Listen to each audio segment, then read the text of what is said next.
Hello दोस्तों, UPSC allrounder में आपका स्वागत है। आज हम बात करते हैं तड़ित झंझा की उत्पत्ति, विकास के बारे में और उसके उदाहरण को हम समझेंगे। तड़ित झंझा मतलब जो थंडर स्टॉर्म आता है या जो बिजली चमकती है बारिश या मानसून के दौरान, हम उसकी बात कर रहे हैं। तो तड़ित झंझा को समझ लेते हैं पहले उसकी परिभाषा से। तो तड़ित झंझा या थंडर स्टॉर्म एक तीव्र मौसमीय परिघटना है जिसमें वज्र यानी बिजली, मेघगर्जन, तेज हवाएं, वर्षा और कभी कभी ओलावृष्टि भी शामिल होती है। इसका मुख्य कारण है वायुमंडलीय अस्थिरता और नमी का ऊर्ध्वगामी गमन। और तड़ित झंझा सामान्य रूप से ग्रीष्म ऋतु में दोपहर या संध्या के समय अधिक प्रबल रूप से विकसित होती है। ठीक है। तड़ित झंझा की उत्पत्ति का चरण किस किस चरण में ये अधिक उत्पत्ति होती है ना। तो तड़ित झंझा की उत्पत्ति के चरण, तड़ित झंझा जो है उसका विकास को मुख्य रूप से 3 चरणों में विभाजित किया गया है। विकास की अवस्था, ठीक है। तो इस चरण में पृथ्वी की सतह पर सूर्य की किरणों के गर्म होने के कारण वायुमंडल की निचली परतें गर्म हो जाती हैं। गर्म हवा हल्की होकर के ऊपर उठती है, जिससे ऊपरी वायुधारा यानी ऊपर का जो ड्राफ्ट है, अब ड्राफ्ट जिसको कहा जाता है, यह अपने आप में नमी को भी ऊपर ले जाता है। जैसे जैसे यह ऊपर उठती है, वातावरण में तापमान घटने लगता है और यह संघनित होकर के घनघोर बादलों यानी क्लाउड, जो बादल बनते हैं ना, उनका निर्माण करती है ना। उदाहरण के लिए भारत के छत्तीसगढ़ या विदर्भ क्षेत्र में मई जून के महीने में दोपहर के समय में अत्यधिक गर्मी के कारण गर्म हवाएं तेजी से ऊपर उठती हैं, जिसके वजह से क्यूमुल्स बादल बनते हैं, मतलब वहीं के वहीं विशाल बादल बन जाते हैं। अब परिपक्व अवस्था किसे कहा जाता है, ठीक है। सेकंड अवस्था है परिपक्व अवस्था, मैच्योर स्टेज। तो यह तड़ित झंझा का सबसे अधिक शक्तिशाली चरण होता है। अब बादल के ऊपरी भाग में बर्फ के कण बनते हैं और निचले भाग में जल कण बन जाते हैं।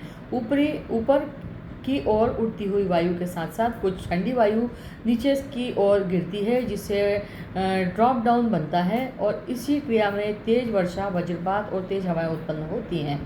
इस समय बादलों में धनावेश और ऋणावेश के बीच में विद्युत आवेशों का अंतराल बढ़ता है और जैसे ही यह अंतराल एक सीमा से अधिक हो जाता है तो वायुमंडल में बिजली का विसर्जन होता है, यानी लाइट चमकने लगती है, जिसकी वजह से हम बिजली चमकना और गरजने के रूप में सुनते हैं।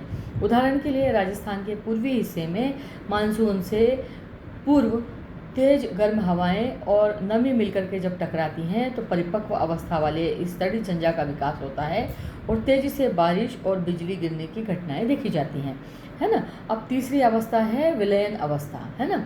इसको क्या कहा जाता है, जब ऊर्ध्वगामी वायु धारा समाप्त हो जाती है और केवल नीचे गिरती हुई ठंडी हवा शेष हवा रह जाती है, तो बादलों में ऊर्जा की आपूर्ति रुक जाती है। इससे वर्षा और गरज के साथ धीरे धीरे ये कम हो जाती है और बादल बिखरने लगते हैं।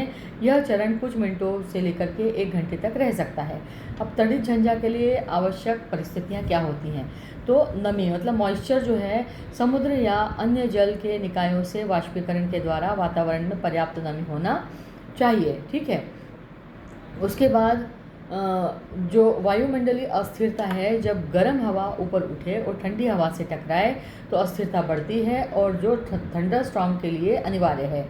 लिफ्टिंग मैकेनिज्म जो है, लिफ्टिंग मैकेनिज्म, हवा को ऊपर उठाने के लिए किसी प्रेरक शक्ति की आवश्यकता होती है, जैसे गर्म सतह, पर्वतीय ढाल या मौसम का मिलन, ठीक है। अब भारत में तड़ित झंझा की प्रमुख घटनाएं कहाँ कहाँ होती हैं, तो पूर्वोत्तर भारत में आसाम, मेघालय में नॉर्वेस्टर नामक स्थानीय तड़ित झंझा मार्च से मई के महीने में अक्सर आता है।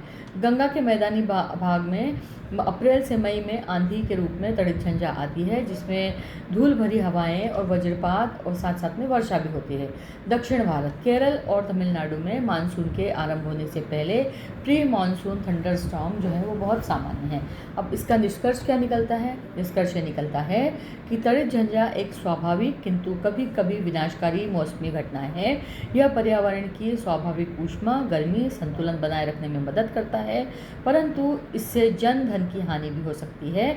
इसका पूर्वानुमान और चेतावनी प्रणालियों के माध्यम से इसके होने वाले नुकसानों को काफ़ी हद तक कम किया जा सकता है।